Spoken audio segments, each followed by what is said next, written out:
It's that time again, Pisces, October 2017, your horoscope. I'm Dadhichi from astrology.com.au and really enjoying the new format here, as a lot of you are from the emails that I'm getting and the messaging. But as you can see here, the horoscope this month shows us a couple of very, very big things for you in particular because of this planet Jupiter. I'm going to talk about that when we animate this chart. I'd like you to see how the planets and the configurations of those planets affect you in their cycle. This is an important transit here because Venus and Mars, these two planets, occupying your 7th house of relationships, marriage, important business partnerships too, has been under a nebulous influence of your primary ruler, Neptune.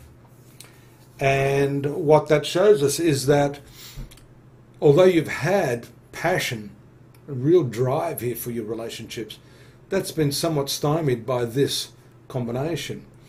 Fortunately, these two planets have moved past the 12-degree point here that you see, which essentially means that that pressure builds up and then releases considerably. And what is also noticeable is that Mercury and the Sun are here in this 8th house with Jupiter. The 8th house is the house of sexuality. The 7th house is the house of the relationship itself. What's important is we swing around with the moon here into this. Straight away there you saw an opposition again, triggering that again, but not for long. The moon's a fast-moving body. It's the full moon here in this 2nd house, which shifts your attention away from the actual sexual, emotional nature of relationships into the financial component. This area here is predominantly financial. The moon for you is the ruler of the 5th house. It's speculative, and therefore having the full moon in this 2nd house draws a lot of attention to your income, the way you earn your money, where you earn your money. And here this 8th house has to do with the shared resources of others, the financial relationships you have with other people, not just your partner, which we see here. Mind you, the Venus-Mars conjunction can produce some disputes and argumentation. Maybe it could be over money. Let's hope not. These planets also give you more of a deep insight into yourself. Mercury is a research planet. It has you delving deep beneath the surface. There's an important transit as well, again related to your money. Just look back there as the moon makes its conjunction to Uranus. Uranus is the planet of loss. You could actually end up with some fairly intense expenditure there, notwithstanding this grand trine we see here. These are the 120-degree aspect between Saturn, Moon and Uranus and the North Node, the karmic point, in your 6th house of debt, right? Saturn also predominantly co-ruling the 12th house, Aquarius, expenses, and all of this in the 2nd house. So be careful of your money at that time. I'm looking at this planet here, Jupiter, as it makes its move. There it is. This is a significant transit that I was talking about. For the first time in 12 years, we see your co-ruler Jupiter. Ancient astrologers call it your predominant ruler. Moving in the 9th house, a very, very lucky position, bringing with it some great karma. Some astrologers opine that this is the past karma. Being such a personal point in the horoscope, it brings with it a lot of stuff from the past, but I'm happy to say good stuff. There are some other tough aspects here. We see around the same time, Moon in the square to this Mars and Venus. That again has to do with your relationships. This is going to predominate. This is going to overshadow a lot of that stuff for you. And you'll see also that some of these other planets start to move up higher in the chart here. There's a health issue here, I think, around the 15th with the Moon and Node. Node in the 6th house indicates, from my many, many decades of experience, the potential for health problems that aren't easily diagnosed. So you need to be careful of that. And also I would say to you, because the moon is such an important point for you, a water planet in the same element as your water sun sign, that there's some tie-in with your emotions here. Moon and North Node. Karmic diseases which are not easily diagnosed.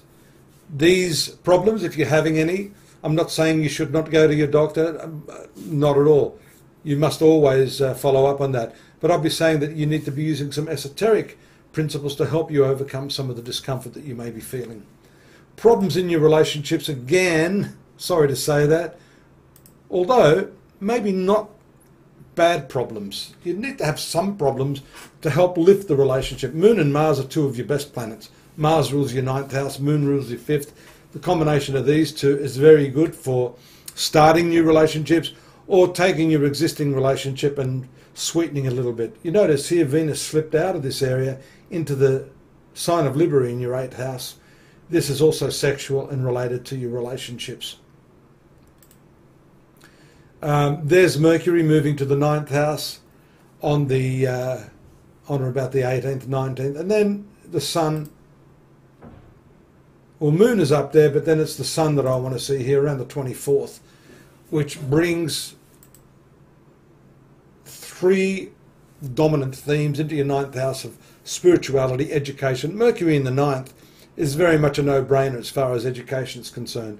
For those of you wanting to study, wanting to travel, wanting to deepen your spiritual understanding, this is an excellent omen.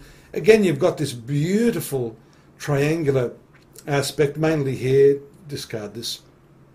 Neptune, your ruler, having the favourable incoming influences of Mercury.